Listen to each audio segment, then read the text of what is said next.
26 years ago, singer Stevie Face rocked the charts and the airwaves with a song titled I'm in Love. Let's get the backstory behind that track in our FiWi Culture segment.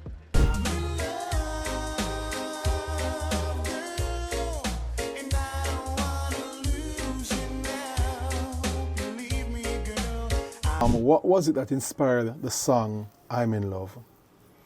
Because I was actually in love.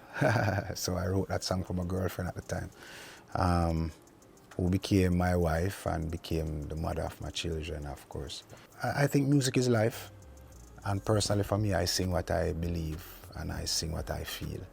Where was I'm in Love recorded and who produced the track? All right.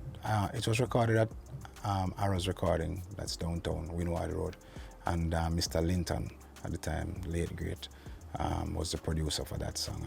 He believed in that song. You're so amazing, I love you more each day.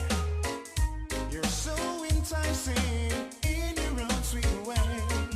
That song was done so easily. It's like, it was almost like a two-take.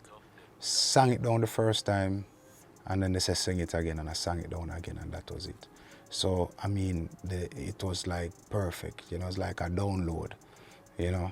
I wrote the song at home, I practiced it, and when the time came, I just went and I delivered, and it worked.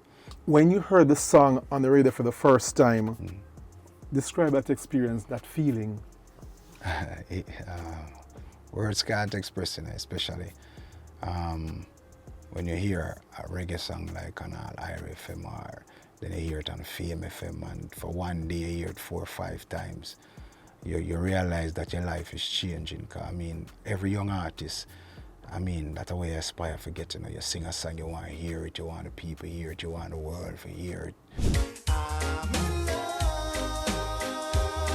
girl, and I don't want to lose you now. Believe me, girl. I knew that my life was changing. I mean, the dream coming true. How did the song's success impact or change your life? Financially, it changed my life. It brought me to the fore. I was a force to reckon with. After that, people realized that I actually could sing and I could write songs. So I got recognition right across. Brought me, I started getting shows here and there, you know what I mean.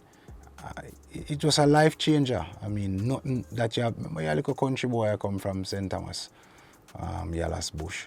So coming into Kingston, getting a song, having a video playing everywhere, songs charting everywhere, is just a life changer. Pembroke Massive, big up on yourself. This is the end of today's episode. I'm Eddie, this is now the Addy, and we're signing out. See you guys next week.